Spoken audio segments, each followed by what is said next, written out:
No risk it, no biscuit.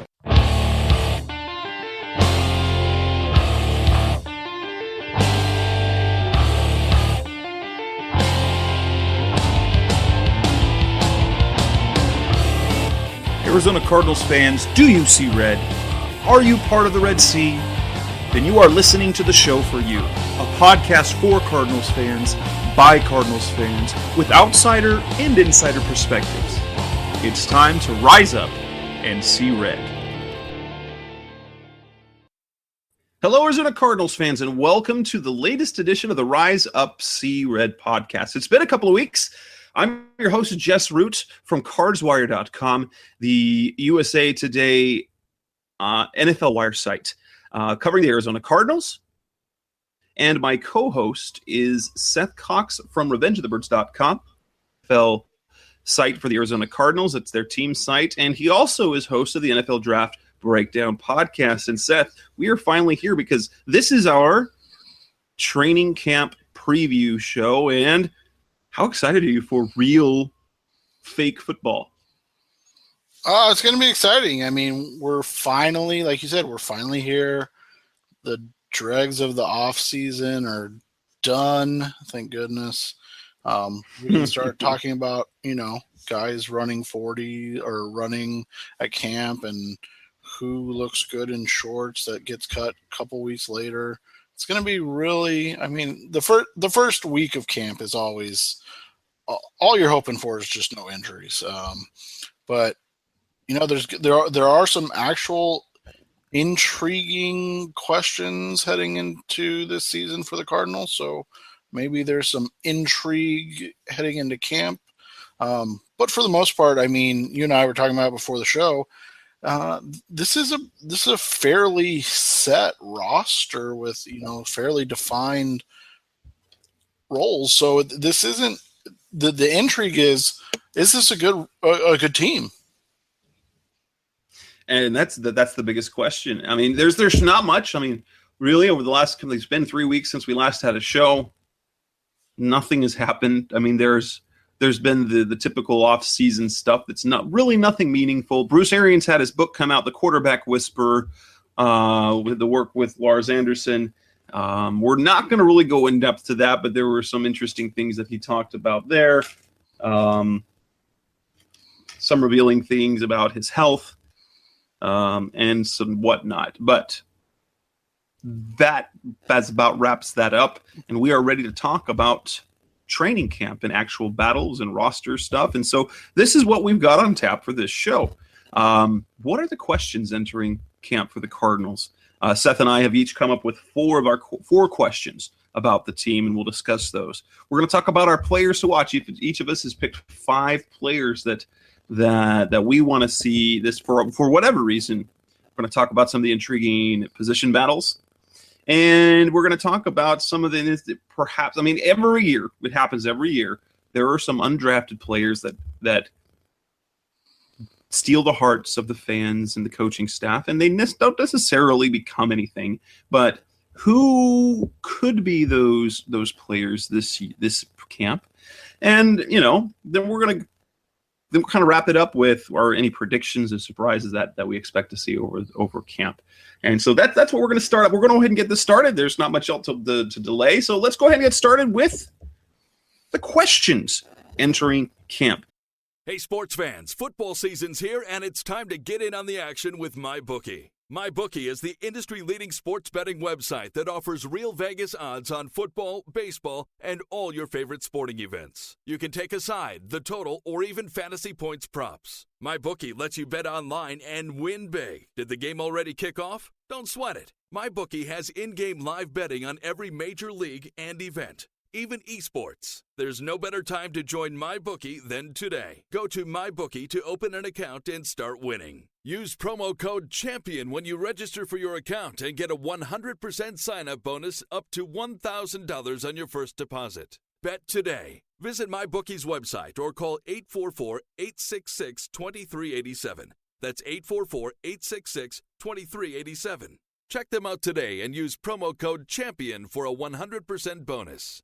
Terms and conditions apply for entertainment purposes only. Void where prohibited. Seth and I both, again, like I said, have 4 burning questions as we head into camp. And so let's have Seth reveal his first question about the Cardinals as we start the new, the beginning of what will eventually be the 2017 season. I think the biggest question on offense, and I only had one on offense because I don't know if there's, a ton of questions, but the biggest question on offense to me is the offensive line fixed? We've both written about it. We've talked about it on the show. The Cardinals have invested ad nauseum in this offensive line. The equivalent, I always say, of 4 first-round picks with Jared Veldheer's big contract, Mike Upati's big contract, obviously 2 first-round picks in Jonathan Cooper and DJ Humphries. Is it fixed now? Is it going to be maybe not a top 5, maybe not even top 10, but is it at least going to be top half of the league again? Is it going to be as good as 2015 where they had, Bobby Massey, Lyle Sindeline, holdovers from the old regime mixed in with Veldheer and Upati, and then the rotating question mark at right guard. That's been the best offensive line of the Keim and Arians era, and is it fixed? That's really, for me. There might be some other questions, but that's really the only question that matters on the offense, because we've seen if the offensive line is struggling, it's going to trickle into struggles for Carson Palmer, which, as we all know, that just means a long season for the Arizona Cardinals. And one of my 4 questions is also about the offensive line. Not necessarily is it fixed, but they are counting on, will the players playing out of position step up? Will they take the necessary steps forward? Because they've got 3 players who changed positions over last year, 2 of which have never played the position before. So you've still got A.Q. Shipley at center. You've still got Mike Upati at left guard. But you moved DJ Humphries from right tackle to left tackle. Now, left tackle is his natural position, and he looked good last year. But is he an NFL left tackle? We believe he can be. He showed it. He flashed it. But Gerald Veldheer, who was more than just an average, he was above average, a very capable left tackle. He's now moving to the right side, where he's never played even a rep of practice in the NFL or even in college, and this year being the first time he's doing it. Will there be issues? And then they've got Evan Bain, a guy who drafted as a center, flashed a little bit at right guard, got stronger, transformed his body in the offseason, but he's playing right guard. He's never played right guard before. He played left guard his freshman year of college and center the rest of the way. So the Cardinals are and it's kind of like this in a lot of ways. They're banking on the progress of a lot of players who haven't shown anything yet. Veldheer's got a solid career, a very good career, but we don't know what he is as a right tackle. We're not sure if DJ Humphries is ready to be left tackle. We think he is. And Evan Bain, that's a complete unknown, because even when he played right guard last year, while he held up well, he did make some mental mistakes. Now, the moves that they made, I believe they are smart for many reasons, because it's DJ Humphries next to a veteran Mike Upati, a smart, physical, wise veteran in Mike Upati. You stick the youngster Evan Bain between Veldheer and Shipley. So I think, theoretically, it's good.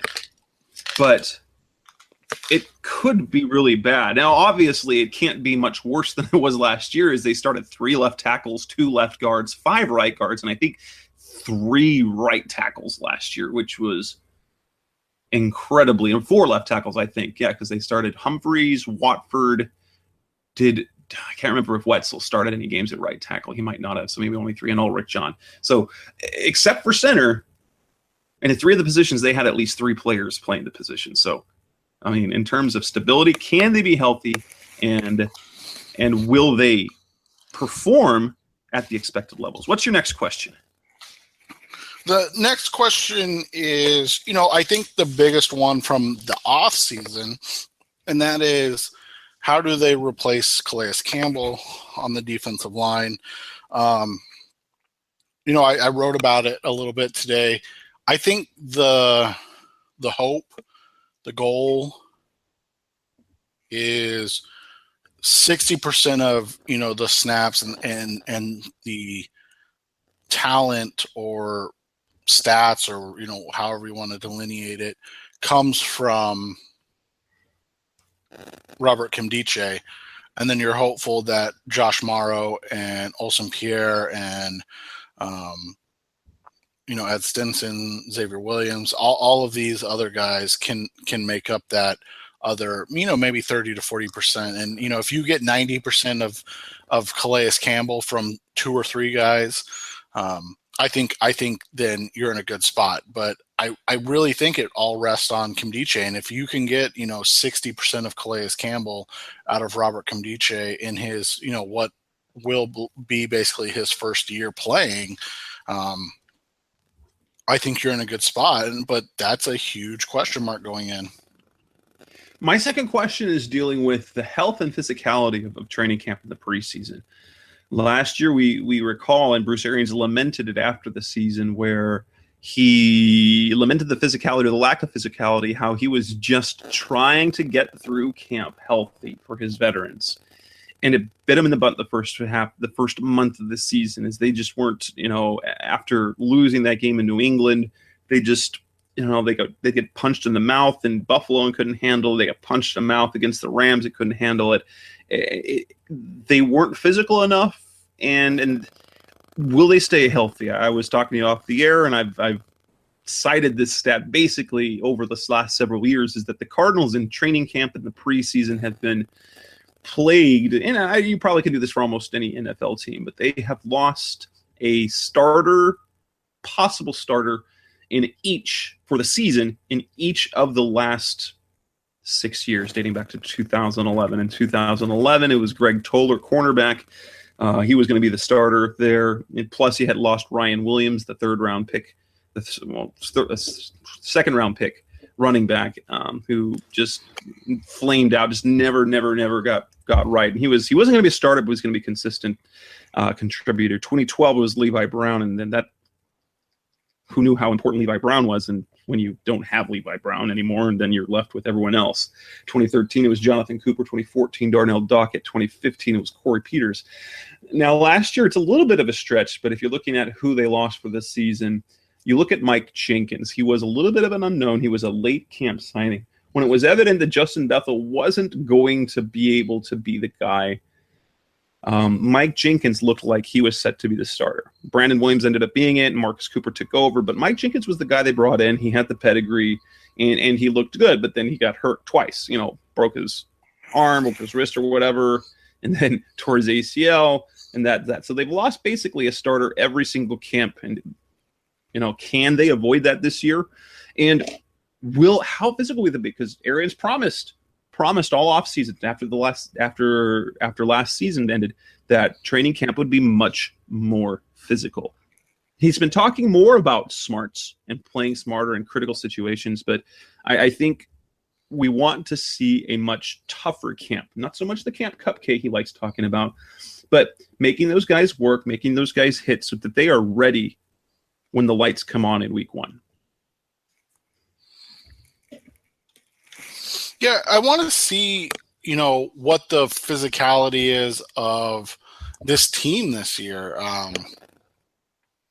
I think they, fed into their 2015 as they had arrived, but 2, I still think they really took New England lightly with Jimmy Garoppolo and didn't think much of that matchup. And, I think that really set the tone for the first part of the year. And it unfortunately, is something that we've seen a couple times from in the Arians era, is that if you fumble games you are supposed to win, when it comes time, at the end of the season, you're just going to be too far gone. And we saw that in 2013, understandably. And then obviously last year, I don't really chalk anything up to 2014 because what are you going to do with Drew Stanton as your quarterback? I mean, then Ryan Lindley. Yeah, he went 5-3. You can't really be upset about that. So. No, going to that New England game, now that's something that's come up at Aaron's time. I talked about really all their issues stem from that. And as much criticism he's taken from that, I believe it to a certain extent. That wasn't just a Jimmy Garoppolo New England Patriots. That was a New England Patriots that did not have Tom Brady, that did not have Nate Solder, that did not have Rob Gronkowski, and did not have Rob Ninkovich to start the year. That was tailor-made. And remember, we talked about this. It was really a no-win situation for the Cardinals because they win and beat those Patriots. They didn't prove anything, but lose, and they lost to that. And I think, they kind of took them lightly, especially Garoppolo's ability. And then when they lost at the last minute, when they thought they had it won with the missed kick, I think it really rattled them. Because one, they weren't used to losing like that because they've always won like that. They put themselves in a position to win and then they win. They didn't, and they did it to a team that had with a bunch of backups. And then they got punched in the mouth in Buffalo, and that set them back. But it does stem back to that week 1 loss. They win, and they still have the swagger and that confidence late in games, and they didn't have that confidence late in games. I mean, they got the last second win, but they just didn't make plays they needed to. No, and I think you're right. And, you talked about that swagger, and that kind of leads into my next question is how much of how much of Buddha and the Badger do we get? Is this going to be something that we're going to get, or is this something that they hold back on a rookie and, slow play him? And what are we going to get from him in him being Buda Baker in 2017? Because I really, really believe this, and I've been thinking about this a lot.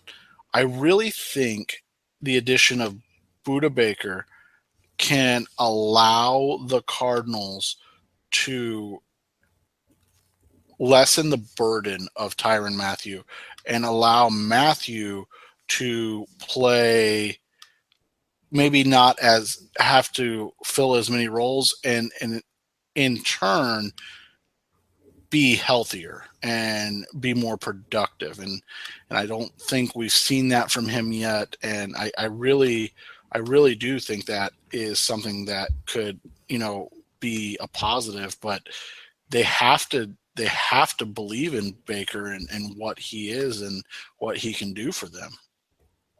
My third question is also on the defensive side of the ball, and that's just in general. How will they fill those defensive holes? I mean, they sound very confident in the personnel they have.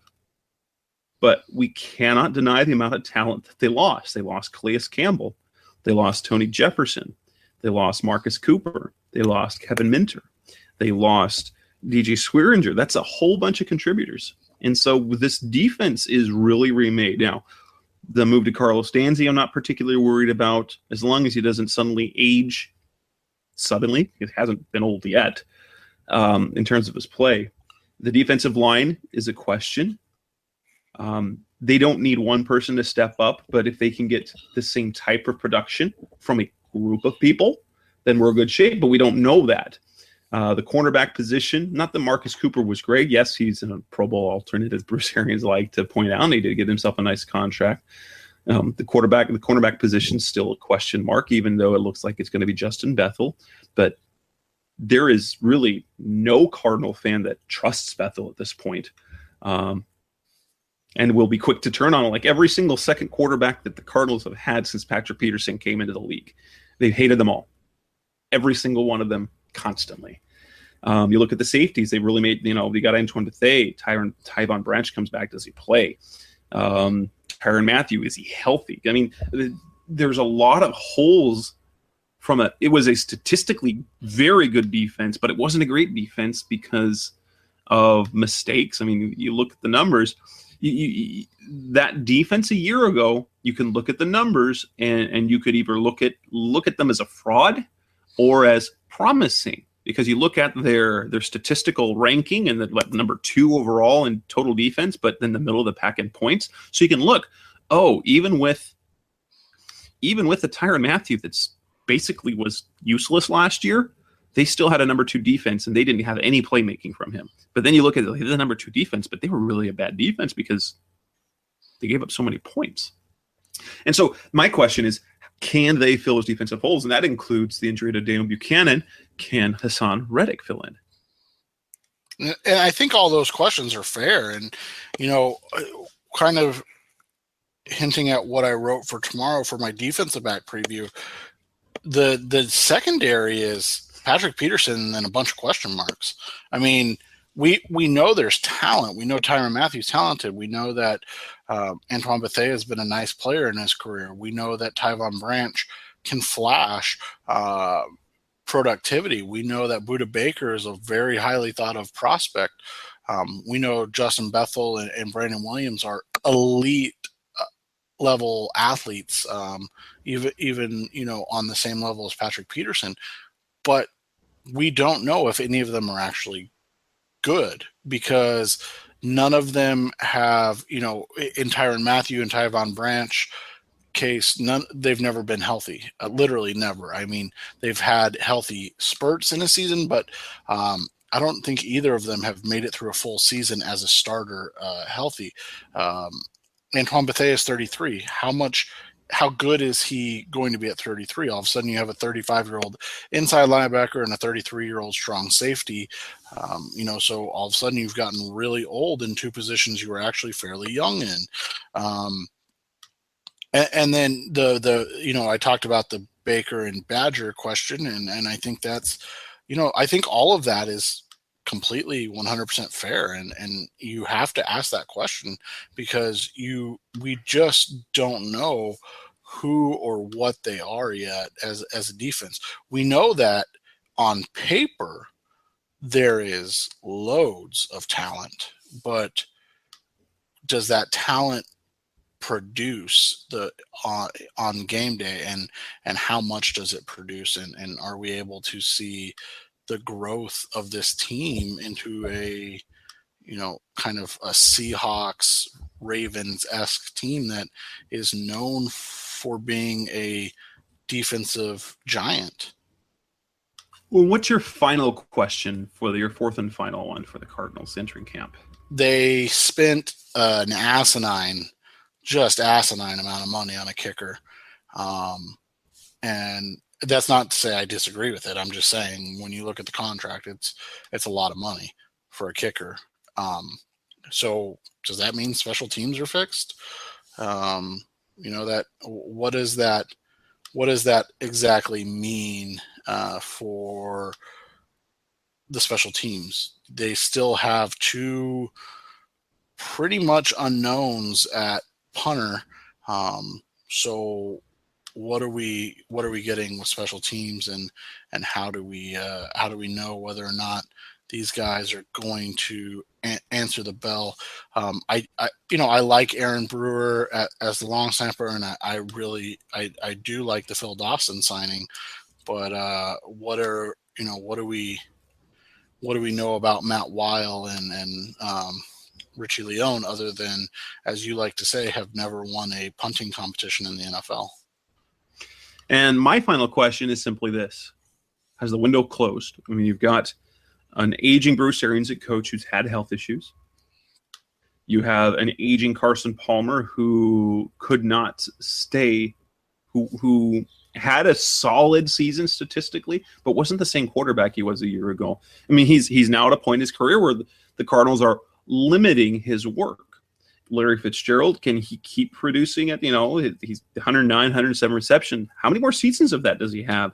Phil Dawson, Carlos Dansby, Antoine Bethea. As good as Dawson's been, we also saw the very, very rapid decline and demise of another guy in Dave Zastudil, the punter, and Drew Butler beat him out, for crying out loud.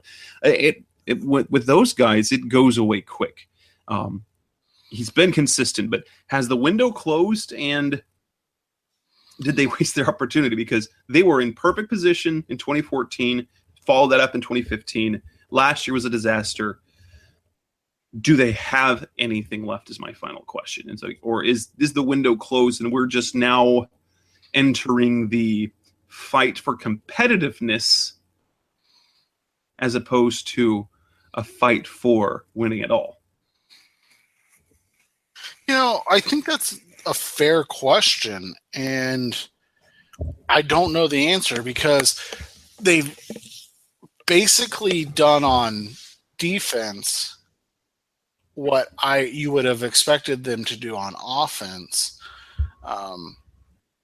and statistically speaking, as you said, the defense is the one that's gotten better every year with all these young guys that they're bringing in and spot veterans, whereas the offense has, as you pointed out, ebbed and flowed throughout. But they overhauled what was mostly a young defense. I mean, you look at it, Calais Campbell, obviously in his early 30s, but young Kevin Minter, young Marcus Cooper, young DJ Swearinger and Tony Jefferson, all young players that are gone now. And so is the building, the continuing to get the defense younger, faster, stronger, is that going to work out, or is it going to sabotage and put too much pressure on an aging offense to be great and carry a team that needs some time to build the defense? And so I think that's a fair question.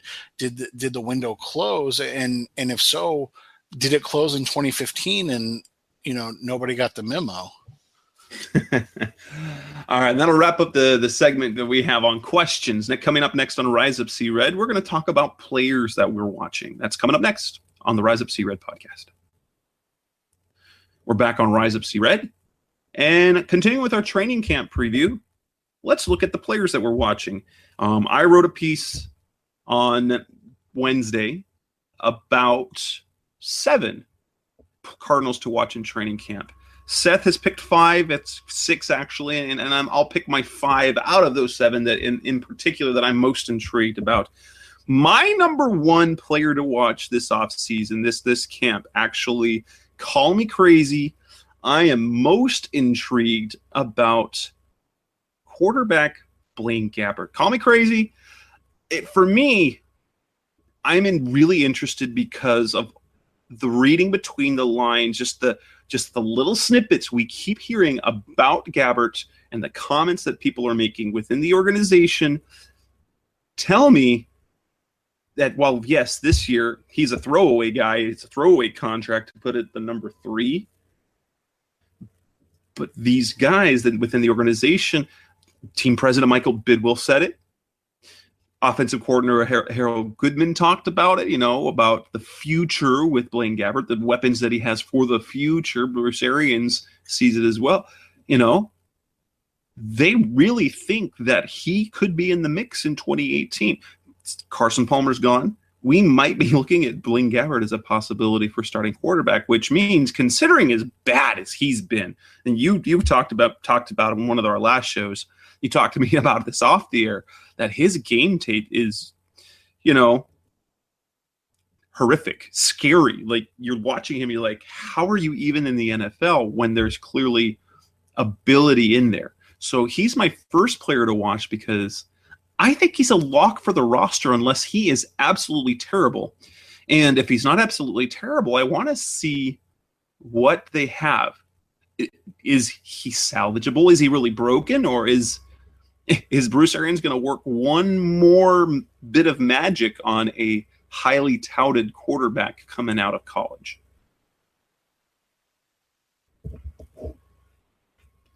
What's your number 1?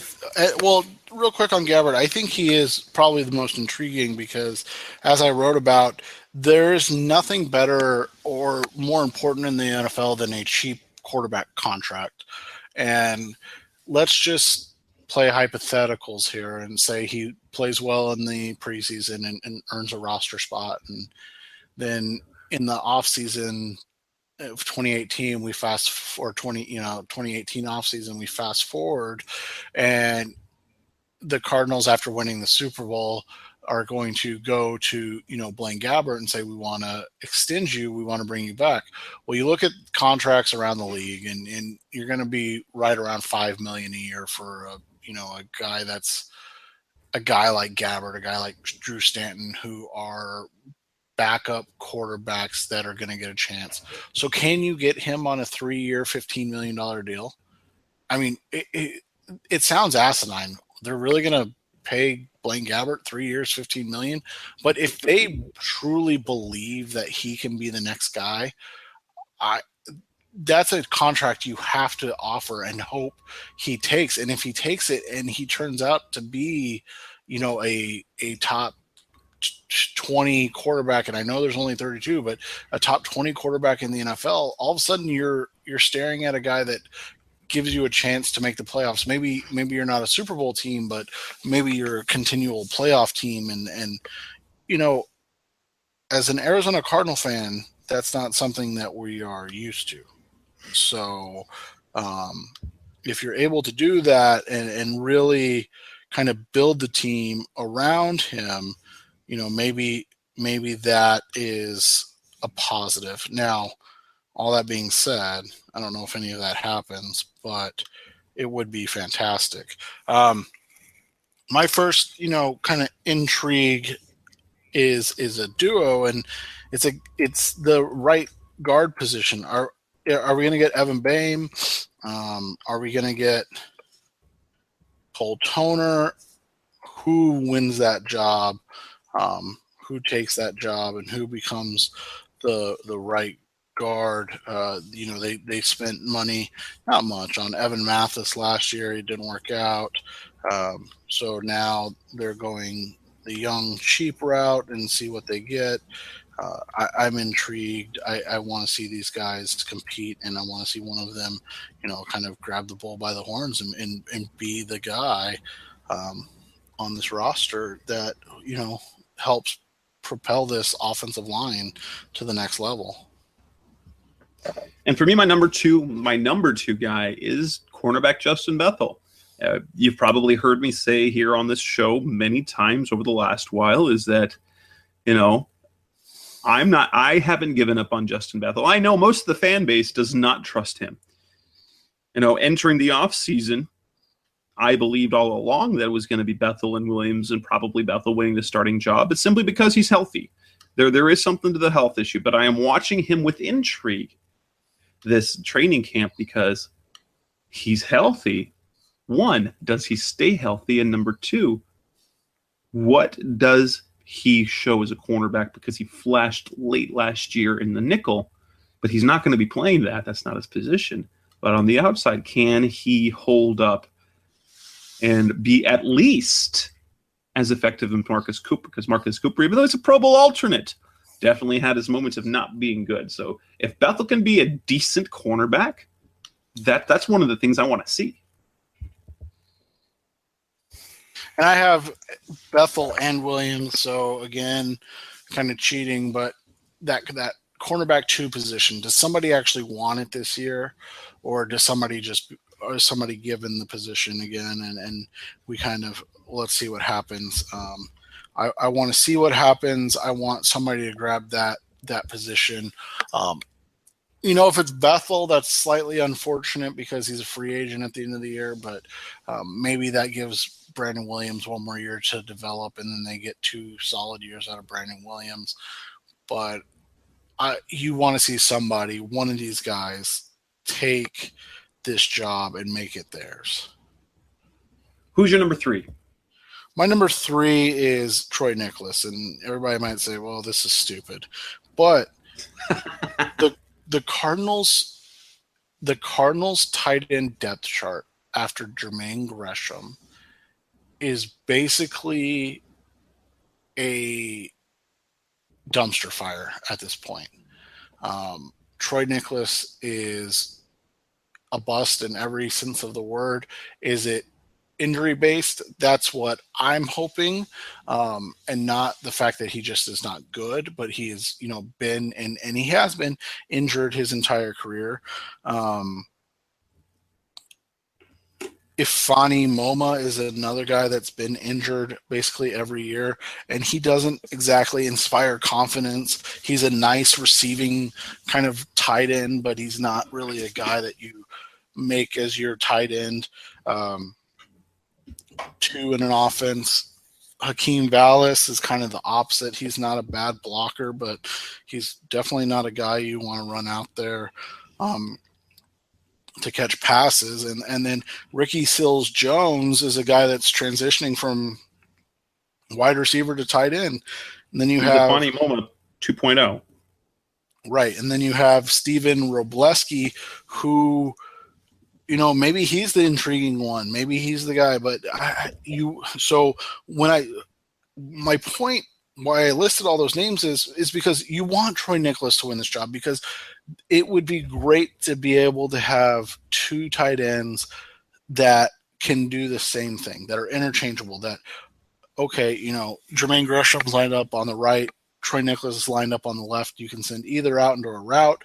You can keep either one into pass protect, or you can run David Johnson behind either one of them and feel like you're going to have a successful play. And right now you don't have that, and that's what you need for this team to on offense to really get humming and to be one of the better offenses in the NFL again. My number 3 is tackle DJ Humphries, playing left tackle, being handed that job. I'm interested to see how he handles it. How much patience will the Cardinals have with him, and how much patience will the fans have with him? He should be very good. But after this last several years of Jerry Valdir, who's been a very solid, not great, he's had flashes of great, but mostly very dependable play at left tackle. I'm watching DJ Humphries to see how he handles that.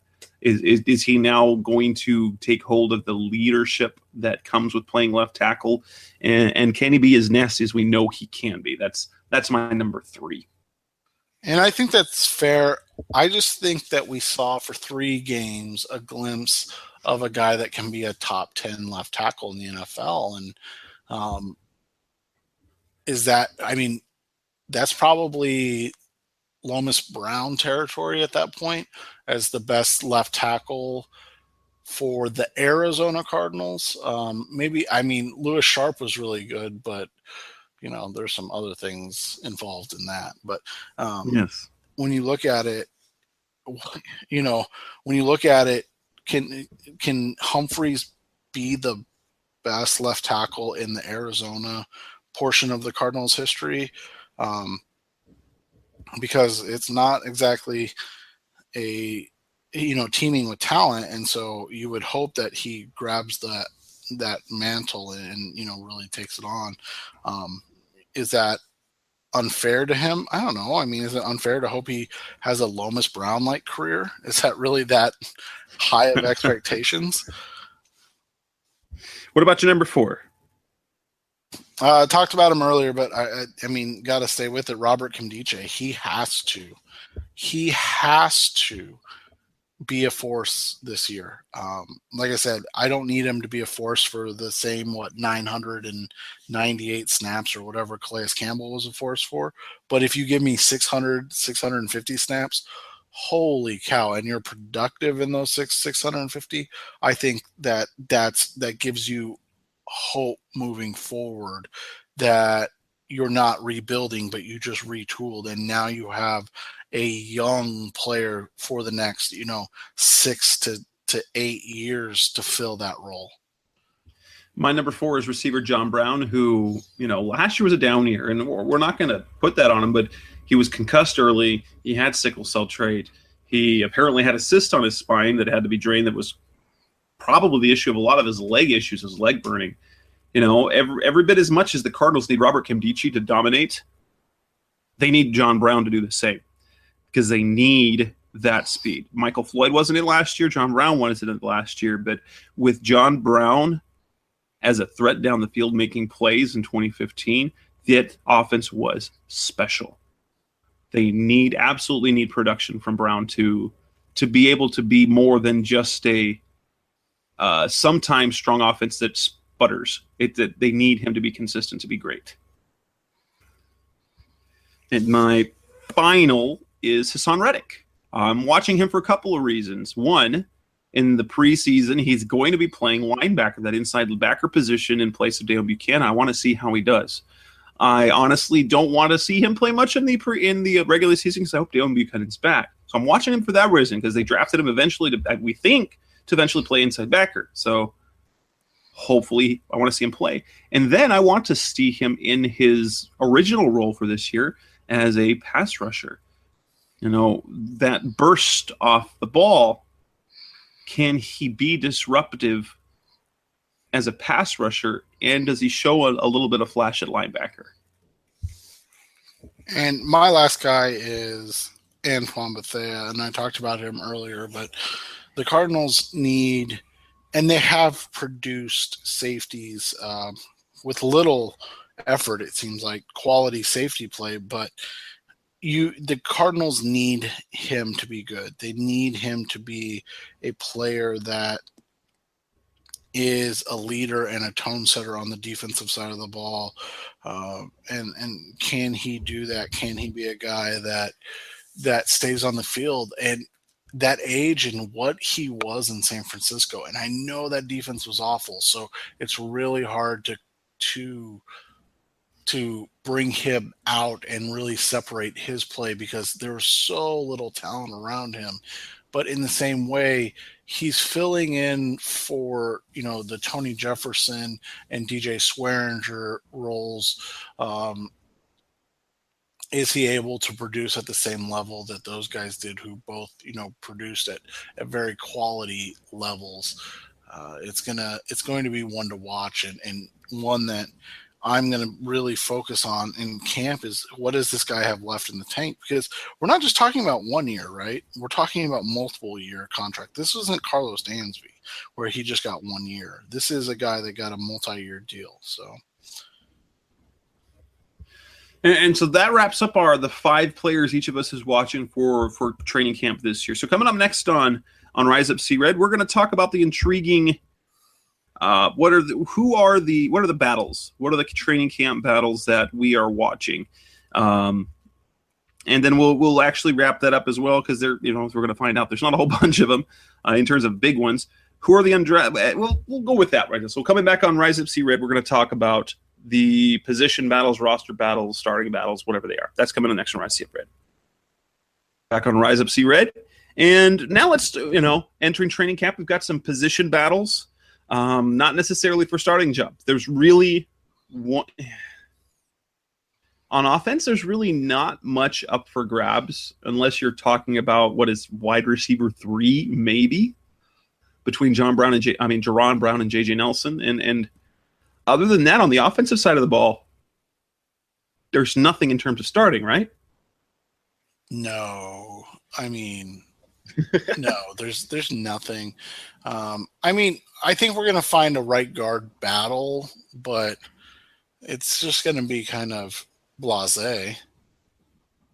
I think the bigger battle on the offensive line is the roster battle. Who are the backups? And the numbers are going to be tough because they used 2 draft picks on offensive linemen for Dorian Johnson and Will Holden. And so obviously, if their potential is anything, you want to think that they want to use up those roster spots. But, Cole Toner's a lock. You'd think that John Wetzel's a lock. And then are they going to keep 8? Are they going to keep 9? Are they going to keep 10 offensive linemen? Because if they keep 9, that means that's Dorian Johnson and then either Will Holden or an Ulrich John or Gibbons Price. So it'll be interesting to see how that shapes up because that's not a sexy battle. It's for football guys. It's fun to pay attention to, but that's not something the fans are going to get fired up about is who are your 8th and 9th offensive linemen on the roster, but it's there. And I think there is some intrigue in terms of the 5th and how many wide receivers do they keep? Do they keep 6 wide receivers?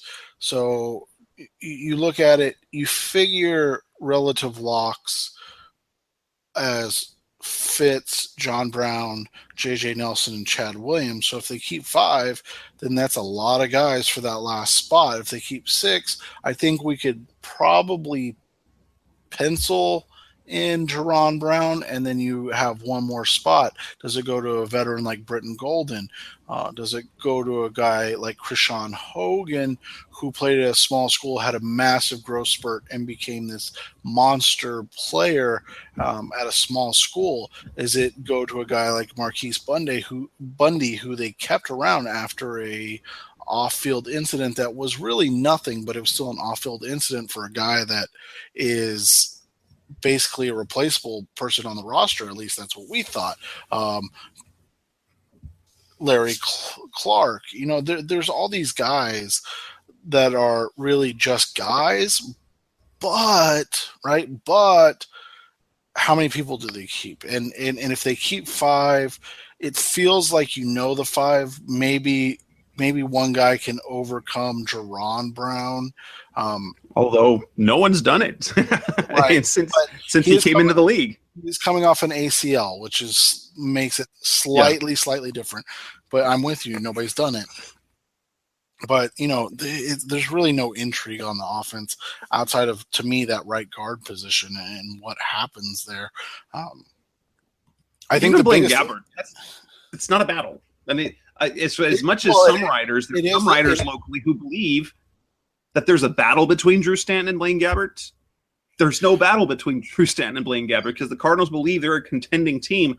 There is no way in the world that they're going to enter the 2017 season with Blaine Gabbert as a backup when they don't know what they have. They know what they have in Drew Stanton, and they know they can win games with him. And I think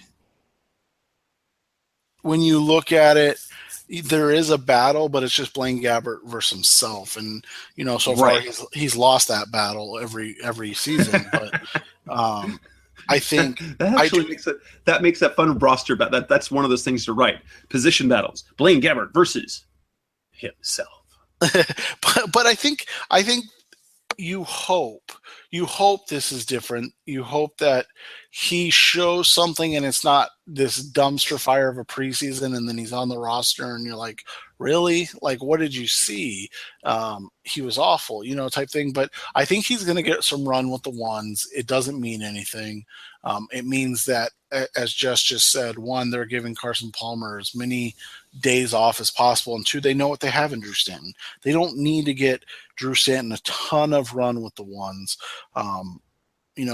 It's not going to be in the first preseason game, but I wouldn't be shocked in game 2 of the preseason if he took the second snaps over Stanton, and then Stanton in game 3, which would be, everybody else's game 2, but their game 3, Stanton took the majority of the first team reps. And then in game 4, if they do dress maybe everybody not named Larry Fitzgerald and Carson Palmer and David Johnson, maybe again you get Blaine Gabbert with the starting offensive line and the Kerwin Williams and the wide receiver 1 John Brown and J.J. Nelson wide receiver 2 type thing. But I think you're going to see that, so it won't be a shock when it happens. But it's going to be fun to watch because you're hopeful that you see a reclamation. You're hopeful that you see a guy that has bounced around to bad situations, and they are. I mean, I have friends that are Jaguars fans, and they know Blaine Gabbert's been terrible and was terrible and may still be terrible, but they also know his situation in Jacksonville was awful. It's not like he was exactly set up to be the next Derek Carr by any means in Jacksonville. So when you look at it, you're hopeful for that sense, but offensively, there's just not much intrigue. And other than how many do they keep, that's what the intrigue is. Do they keep 9 offensive linemen? You and I both think they do. Do they keep 5 or 6 wide receivers? Well, if they keep 6, who's the 6th? Do they keep 3 tight ends or do they keep 4? Do they keep 4 running backs or do they only keep 3? Like, what do they do at all these positions? Then they might even keep 5. And they might even keep 5 because if they sign if they end up signing Chris Johnson, you might see a Johnson, Williams, Penny, and TJ Logan because they all fill different roles. Right. So I think that overall that's what you look at, and that's what you want to see. Defensive side of the ball and the defensive line, there is there's definitely a battle for playing time. Started nose. It looks like, as of right now, Josh Morrow is slated. He's the starter. He started 13 games last year, but he played specifically in specific packages, and they just happened to start in that package a lot. It looks like he's slated to play Calais' position on the right side of the defensive line. And then it becomes a matter of who starts on the left side. Is it Frosty Rucker? Before, is it Rodney Gunter? Is it Robert Kimdichie? So there's a little bit of intrigue there, but there's more about how many, because they kept 9 defensive linemen on the roster all year, not a single transaction, not a single change. They only have 9 defensive linemen on the roster this year, and that's losing Calais Campbell and bringing in some undrafted guy out of Utah. I don't think they can carry 9 defensive linemen again, and so we're probably looking at 7. Who's going to be the guys that, Tassini's probably going to be bounced. So if they keep 7, that means, is it Ed Stinson? Is it Xavier Williams? It's not going to be Frosty Rucker. It basically comes down to, is it Gunter? Unlikely. Is it Xavier Williams? Maybe, but they really like him. Is it Ed Stinson? But yeah, the defensive line, there's a little bit in terms of starting, maybe the Kimdichie, Rodney Gunter, Frosty Rucker, Olsen Pierre. But after that, it's more about how much do they play. Yeah, and one of the things that you hit on that, real quick is Frosty Rucker, and I wrote about this today. He would be like the only surprise cut. I mean, obviously, if they cut Robert Kimdichie or Corey Peters or Rodney Gunter, guys penciled in to start, you'd be surprised. But Rucker would be the only surprise cut to me. And the reason he'd be a surprise cut is because Corey Peters is a veteran, don't get me wrong, but Rucker has been around for a long, long time. He's really the only... And he's the leader of the room. Right. He's the only veteran voice in that room. Peters is a great guy, don't get me wrong, but he's not the veteran voice of Rucker. So, is he a guy that's going to play a ton of snaps? Probably not. You probably only want to see him play at most 15 snaps a game, but he's a guy that's going to help Kimdichie. He's going to help Gunter. He's going to help Pierre. He's going to help Williams. He's going to help these young guys take the next step to being good players. The other thing is, who's Tassini? Is that the guy from Utah? Tassini. Yeah, Tassini. The likelihood that he makes the roster is basically 0 to start with. But one of the things that we've seen with the Cardinals is that they tend to find big guys, offensive and defensive line, for their practice squad from outside of what they had in camp. They every once in a while they'll put a Xavier Williams on there, but for the most part they tend to bring these guys in from outside of camp and get a new look, because you've already seen what this big guy can and can't do. So obviously there's the position battle at cornerback, even though Justin Bethel has a clear lead. After that, it's for the defensive backfield, because the safety rotation seems pretty set. I mean, Tyvon Branch has his role, Antoine Bethay's got his role, Tyrann Matthews got his role. You figure Buda Baker's going to have a role. Do they keep 8, 9, 10 defensive backs? If it's 9, who do they keep after, the 4 safeties and the 3 or 4 corners? We presume probably the 4th corner will be Eli Buka. But after that, is it Harlan Miller? Is it Rudy Ford? Miller's already kind of proven himself. The Cardinals don't have a good track record with their 6th-round picks making the roster. But Ford, they had him at cornerback early, and then they moved him to safety. That's never a good thing. when you have him moving back to a position, it gives you the thought that probably he didn't cut it. Or maybe it's just a need. Maybe he had a better chance of making the roster as a safety. So there's some intrigue there. But more the special teams, obviously punter, that's a boring one, but it's an important one. But the kickoff and the kickoff and punt returns, as they've got a few guys in there. We figure it'll be TJ Logan at kicks. But a punt return, is it Patrick Peterson? Is it JJ Nelson? Is it Jeremy Ross? Is it Britton Golden? Can Logan return kicks? I don't think he can, but can he? Or not kicks, but punts, He hasn't done it much, but can he be a dual threat and save a roster spot, or save Patrick Peterson? Yeah, and so that that really kind of wraps up. This basically is a team that it's what it's going to look like. It's just a matter of are they going to be good? Yeah, there's probably 8 roster spots, maybe 10 if we're being really generous, to fight for. Okay, let's wrap this up with quickly going down. Every year there's undrafted players who kind of catch the imagination. Do you have, 2 or 3 undrafted free agents you see perhaps grabbing the attention of the fans? Almost undoubtedly there will be at least one receiver, but who are guys that we could watch as the undrafted guys to make an impact? I think obviously, I talked about it earlier, but I think Ricky Seals-Jones and Stephen Robleski are both guys to watch. I think both of them could end up on the practice squad. We've seen that before from the Cardinals with MoMA and Vallis both getting, moved to practice squad before. So I think that's something you could see with them. But Seals-Jones is really intriguing. He was a 5-star recruit out of high school, played wide receiver. Can he be kind of a big-bodied tight end / wide receiver? That'll be one to watch. When you have excuse me, I'm trying to think of obviously there's 3 receivers.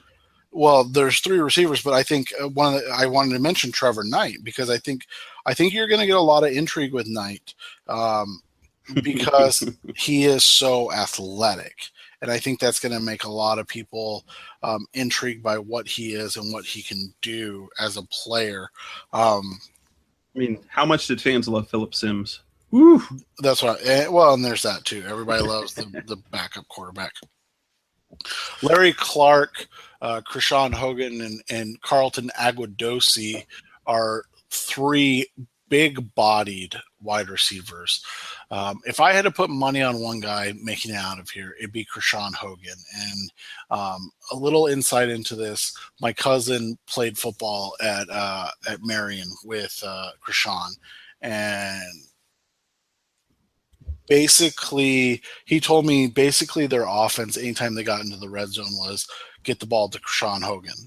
That's how much of a man amongst boys he was. And now it's NAIA football. So you're saying, okay, well, it's NAIA. But as I said, when you look at him statistically, that's what you want to see from a guy that is playing at a low level. You want to see utter domination, almost 1,700 receiving yards as a senior.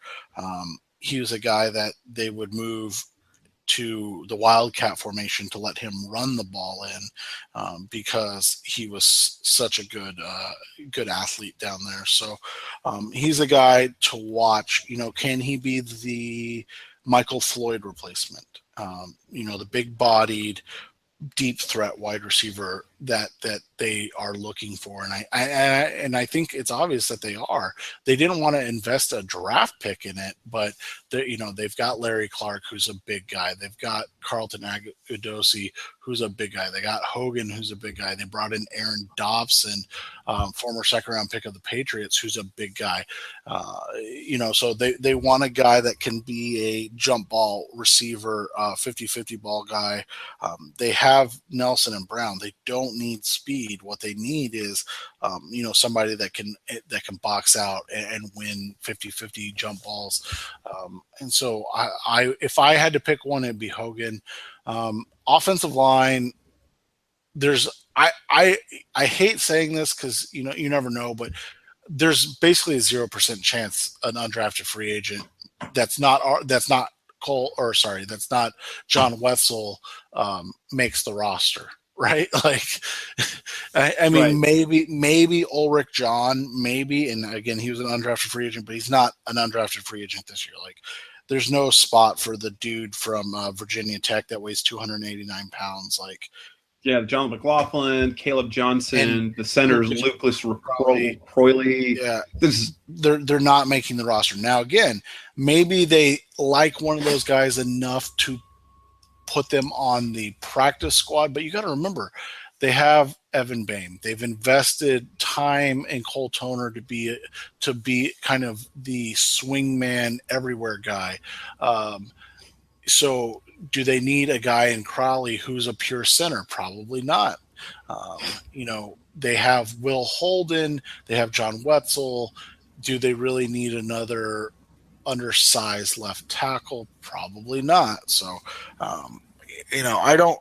Hogan's the one guy that I could see sneaking onto this roster as an undrafted free agent, but he's still got a huge uphill battle. Not just undrafted free agent tough, but Jerron Brown, Britton Golden, Aaron Dobson, and Jeremy Ross are all guys that are going to have something to say about that as established NFL players. On the defensive side of the ball, I mean, is there anybody? Sojourn Shelton is the only guy to pay attention, right? And because they threw a lot of money at him. That's why. Well, and when I talked to Bucky's Fifth Quarter, I believe is the name of the SB Nation site, and then I have a buddy, Owen Reese, who's from Wisconsin.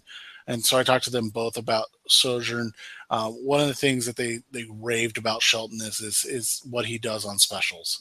So we know that they're trying to get better there. But if Shelton makes the team, who's that cut? Is that Harlan Miller? Is that Rudy Ford? Is it Eli Buka? Yeah. So yeah. I mean, so you're. Again, I mean, we're in a numbers game where there's not a lot of spots to be filled, and that's a good thing as long as the Cardinals are good. It's a bad thing if they fall under 500 again, because then you start to wonder, did we become brainwashed into thinking that all these guys were good and they weren't, and what have we been watching instead? I still think they're good. I still think they're going to be a team that fights for a playoff spot and should be a team that makes the playoffs. But that is the one concern when you don't have a lot of turnover and you're coming, or don't have a lot of question marks. You had a lot of turnover, but you don't have a lot of question marks heading into camp, and you're coming off a disappointing season. Is you better get better, or now you're starting to question your pro scouting, obviously your college scouting. You're starting to question all of the scouting and what is being seen in these guys, that is allowing there to be what feels like zero, not a ton of competition in a camp coming off a 7-8-1 season. Yeah, and we've talked about there's not really in terms of much surprises. I don't know if we can make any predictions yet, but this is an important year. I mean, this could be the last. This could be the end of the chapter. Hurrah. Yeah, it could be. I mean, we could see Carson Palmer chapter. It's an important year, and so there aren't, like we said, there's not a lot of. I mean, the biggest burning question is, are they good? Was last year a fluke, or are they really done? And I guess that'll bring us to the end of our training camp preview. I think we probably won't do a show next week because camp will just have barely started and they won't even have pads on. So we'll probably be back unless something happens of note. We probably won't be back next week, but we'll talk about the ins and outs of training camp and leading up to the Hall of Fame game in 2 weeks. Rise Up See Red can be found everywhere. That's Seth Cox. I'm Jess Rue. You can find us on Facebook, on Twitter. It's featured on RevengeOfTheBirds.com and CardsWire.com, a Blog Talk Radio. It's also on iTunes, Google Play, Stitcher Radio, anywhere where you can find good podcasts, or even, average podcasts, or whatever you want to call this podcast, you can find it. Again, this is Rise Up Sea Red. Training camp is here, and it is time to go Cardinals, man.